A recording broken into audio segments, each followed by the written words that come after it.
لو أنزلنا هذا القرآن على جبل لرأيته خاشعا متصدعا من خشية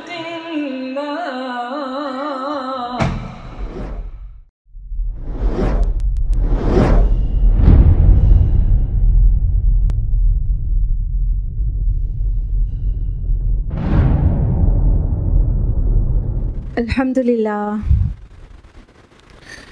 الحمدللہ وحدہ والصلاة والسلام علی من لا نبی بعدہ. اعوذ باللہ من الشیطان الرجیم. بسم اللہ الرحمن الرحیم.